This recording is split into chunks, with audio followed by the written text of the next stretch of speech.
pieces. Some old crusty bed rails been laying in the dirt. Okay.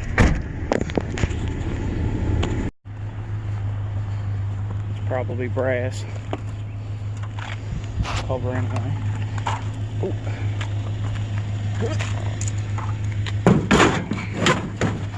Saw the Toyota guy, he passed me. Picked up some wire, a couple other pieces of metal.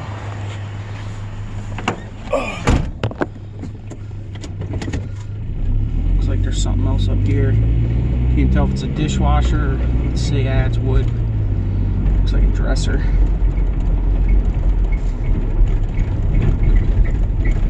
Old vintage one.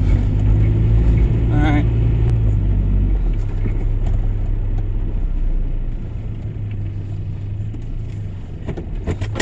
Some nice fold-up chairs.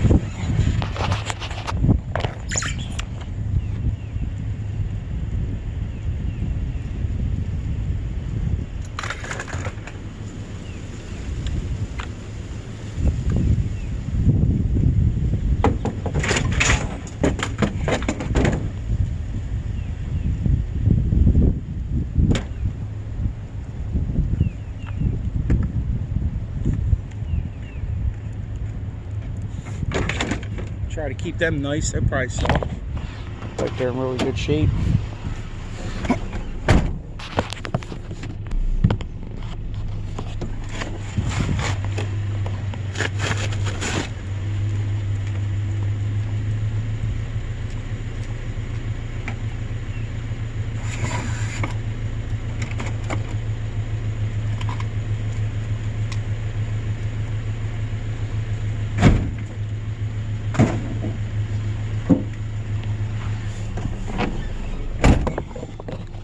None of this stuff was out here last night. It's crazy. I think, like, I don't know, probably 60% of the people don't bring their trash out until the morning. That's what it seems like. Somewhere around there. It's like if they're doing a big clean out, maybe they bring it out early, but the little onesie twosie stuff don't come out till the morning. We're running a little late here. Toyota guy's already been all through here, but like I said, he's not after steel for some reason. Oh, there's kind of a cool rack over here.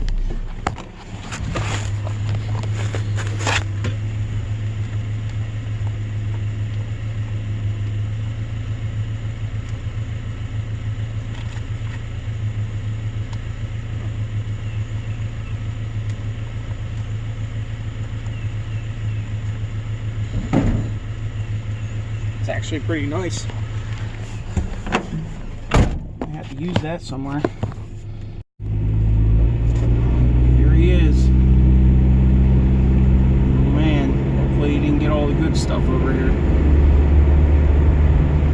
Hopefully. We'll see. Oh, he didn't get over here yet. There's a chair right there. We're going to get it when we come around. Looks like it's probably steel, but we gotta go around the block anyway. Let's go see what else is here.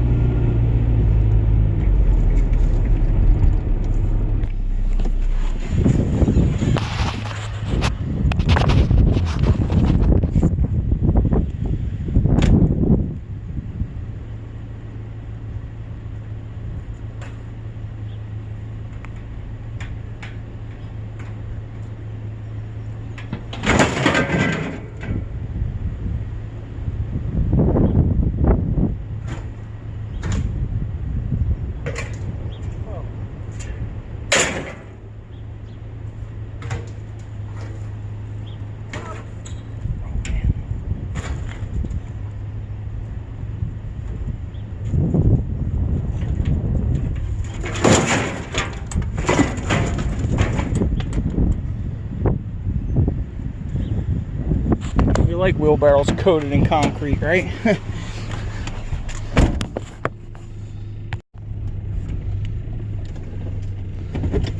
That chair, it's definitely steel. I'm gonna grab it.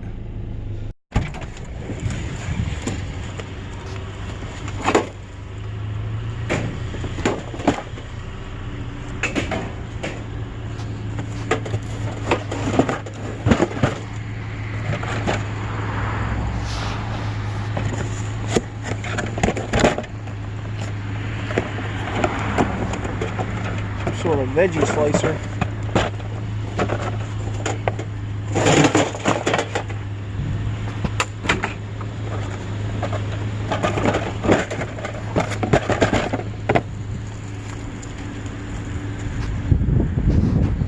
Exercise bike. Holding down pizza boxes. Hopefully they don't blow away. It's all wood.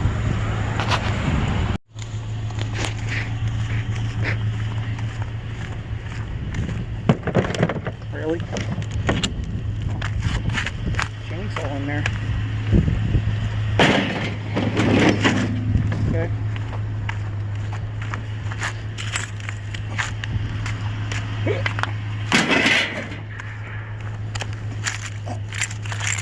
This garage door spring.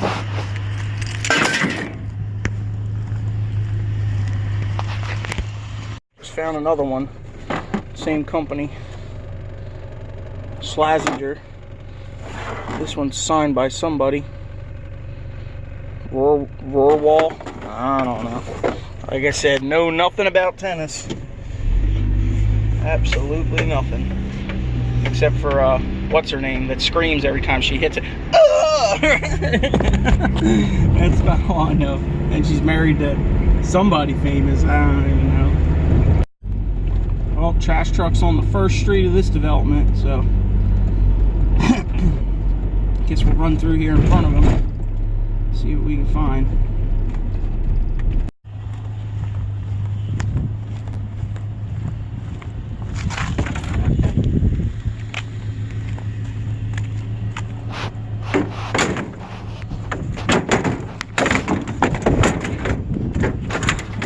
Yeah, I know, there's a trampoline there. I don't think I'm gonna mess with it though. Kind of bulky, it'll probably blow out. Let the trash guys have it. If they don't take it, then I'll snag it up later.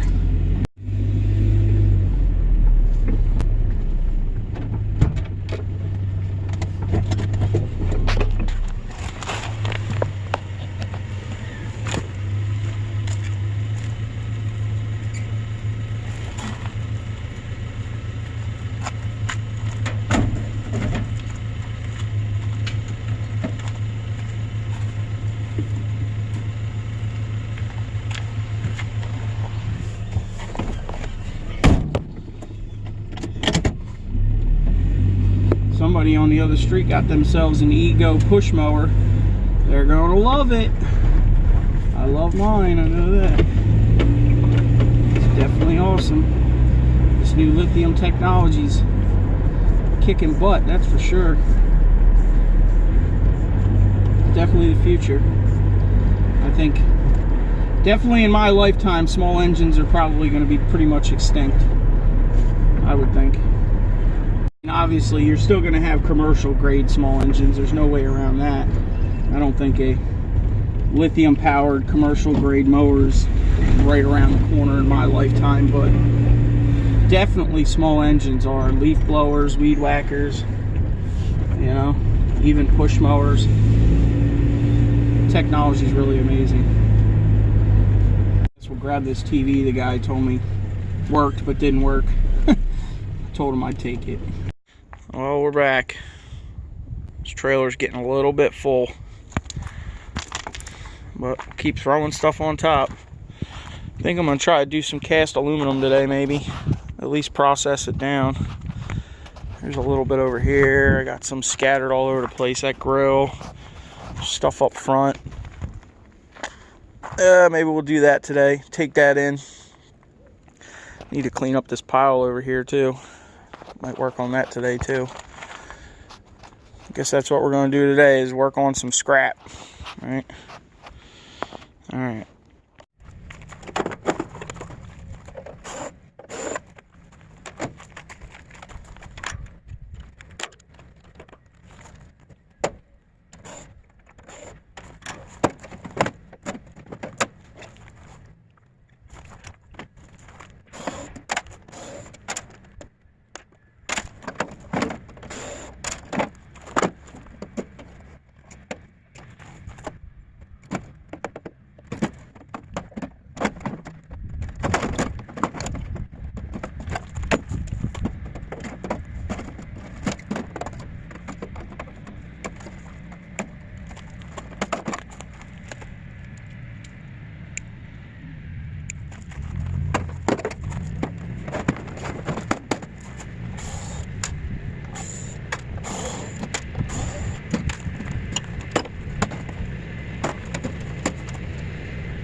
I guess I'll do some story time while we're taking this apart. Taking this stuff apart. I hinted a while back, a few videos ago, that I was a pool boy.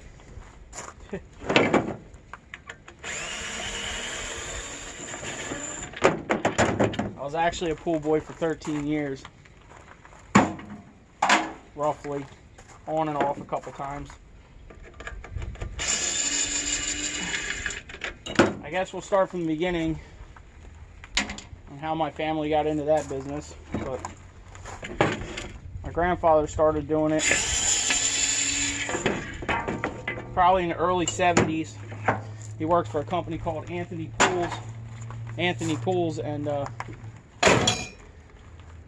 they're a pretty big company. I'm pretty sure they're countrywide. We got traffic going by too.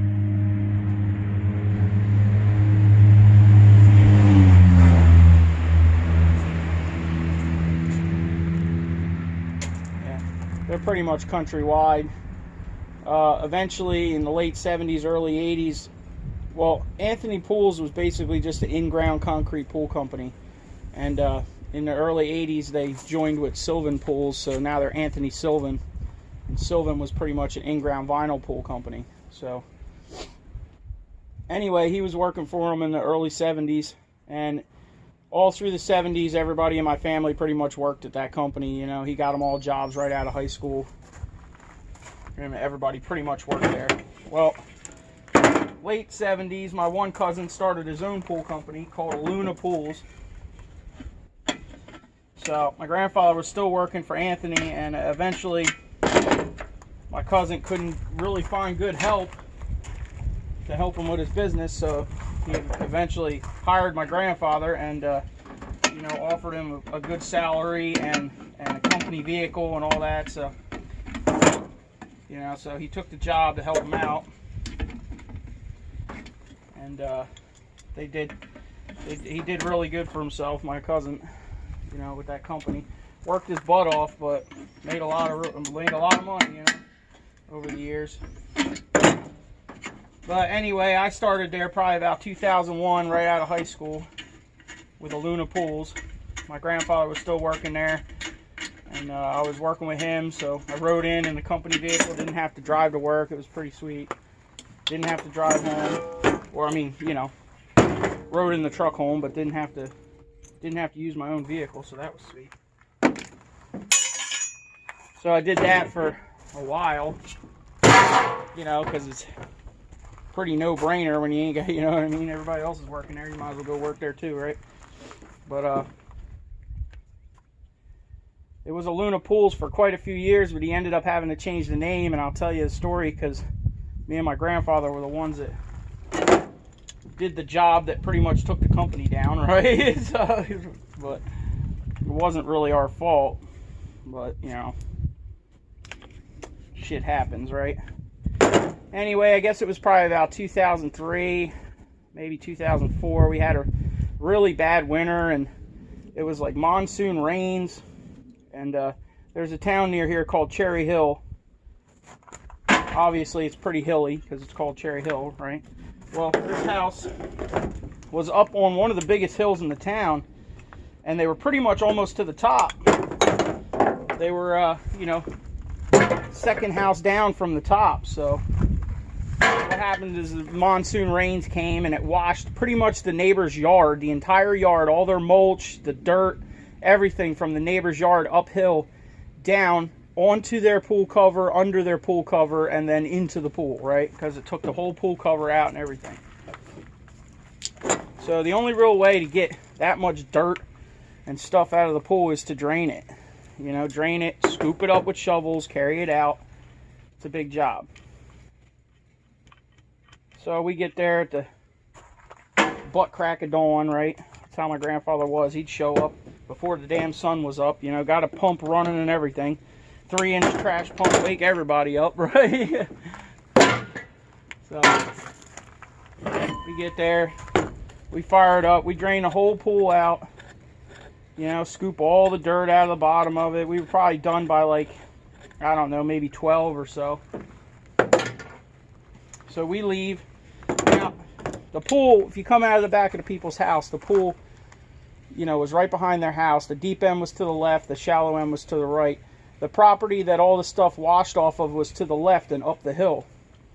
So to the right of the pool was a 10-foot tall retaining wall, right, with a basketball court at the bottom of it. A basketball court and a tennis court. Well, you know, when you drain a pool like that, they have what's called, in the bottom of them, they're called hydrostats, which is basically just a valve, you know, a plug that you take out of the bottom of the pool. And if there's any groundwater under the pool, the water comes through those hydrostats and into the pool to relieve the pressure. Well, you know, we drained it down, we got all the dirt out, we took the hydrostats out in the shallow end first, nothing came out. We took the hydrostat out in the deep end, nothing came out. Well, you know, there's no water coming out of the retaining wall, like literally out of the retaining wall to the right of the pool, 15 feet away from it. There's no water coming out of that. So we figured, you know, it's all good. Well, you know, we get the whole job done. We put the hydrostats back in the holes. We start filling it with the garden hose, and we leave, right? It's probably about, like I said, noon. Well, sometime between noon and 4:30, when the people came home, the pool turned into a boat. Yeah. It shot up out of the ground about 6.5, 7 feet on the deep end, right? So all that groundwater that was underneath, on top of the hill, mind you, we're not at the bottom of the hill, we're at the top of the hill, and there's that much groundwater in there. We you know, everything was telling you it's going to be fine. You know, the whole topography of the land, all the signs, everything like that. You know, you're like, nothing's going to happen, right? Well, it turned into a boat. This thing shot out of the ground. Right? It shot up so high on the deep end, it took the diving board and flipped it over backwards, right? It took all the concrete deck from around the pool and flipped them, right? Completely upside, completely over, right? Well, I guess when they built the pool, they didn't put the right amount of gravel under it, or whatever happened, something happened. The water didn't come out of the hydrostats, all that, right? Who knows whose fault it was, you know. The company ended up getting blamed for it. He got sued. Ended up having to change his name from Luna Pool Service to A Clear Difference. And I'm sure the woman got a really nice pool out of the deal. I never went back to the house after that, so I don't really know. But that was one of the craziest things that ever happened when I was, you know, at that job. But anyway, we had to drain it and get all the dirt out, and you have to do what's called acid washing, which is horrible, really. It's horrible for your lungs. It's horrible for everything. You know, you basically take muriatic acid and pour it down the walls and then scrub it with a brush manually, right? And this is, it cleans all the stains off the plaster. It, you know what I mean? It gets all the calcium and stuff off the wall that comes out of the plaster over the winter, and from being contaminated with all the stuff, with all the dirt that came from the neighbor's yard. So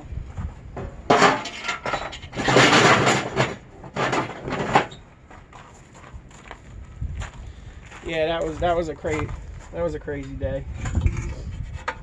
You know, as soon as they called up, we went right back over there, shut the hose off and all that stuff, and it was crazy, man. The pool, I wish I had pictures of it. The pool was literally 6 feet out of the ground. All the rebar was ripped out. Like, it's amazing the power that hydraulics has, you know. It really is amazing.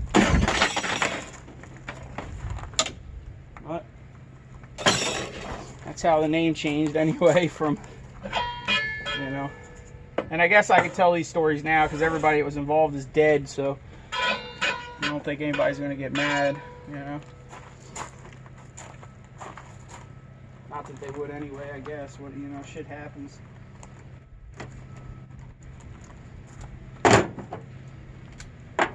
I'm sure that was pretty exciting for them when they got home and looked in their backyard, expecting a nice clean pool. Oh yeah, she was clean. She was clean.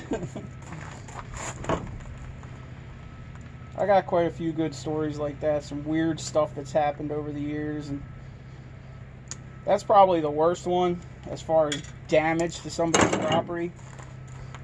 But it had to be done. You know, there's no way to clean that stuff up. It's just, you know, you're not going to vacuum it out of there. You're not going to get it out any other way than draining the entire pool. So it had to happen. And, you know, we've done it a million times before that and never really had an issue. So it's just one of those things. It can happen. It can happen.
See where this thing was busted?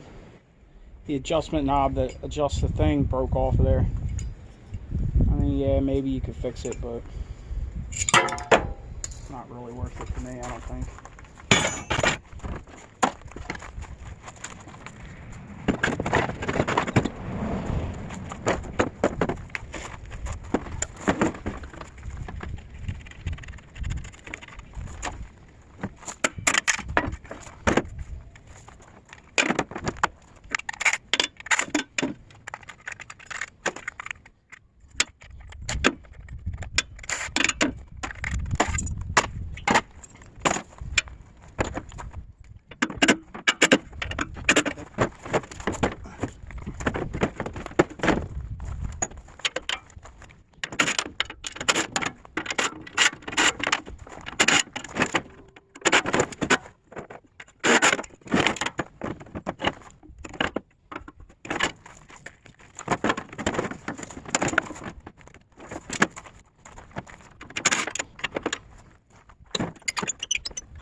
I've commented this on some other channels, but you know, there's wires in here, so this will go as insulated number 2. You know, they'll take it. Well, they will at my yard. I don't know about yours, but you know, it's not magnetic. It's copper in there. It's really stiff, but it's copper. So, you know, if you're not going to sell these things online, you might as well get number 2 for them instead of throwing them in the shred pile, in my opinion. If you're going to sell them online, that's probably your best bet, because these wands are expensive, man. I guarantee you get 50 bucks for this thing online.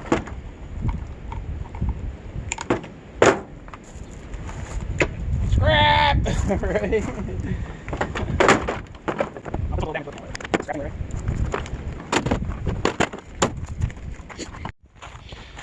Well, take some cast in, some light iron, cast aluminum. Nothing crazy, just some of the stuff I had laying on the ground around here. Still gotta take the trailer in too at some point here. Clean up some of this mess. And apparently we have another clean out coming up. So Justin found another property that's 4-bay garage that's just packed. I mean, it's over 6 feet high in there with all kinds of stuff, you know, tools, scrap, equipment, antiques, collectibles. It's kind of a hoarder status though. It's all mixed together. We're supposed to start on that Saturday, so be ready for those videos. All right, let's go see what we get for this mess. Well, nothing too crazy. We had 420 in light iron, 120 in cast, so it's pretty good. 61 bucks, not too bad. All right, I guess we're going to end it there. Thanks for watching. Hope you guys had fun. We got to go get some.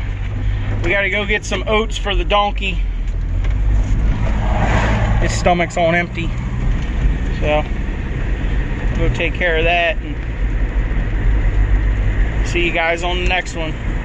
Don't forget, comment, rate, and subscribe.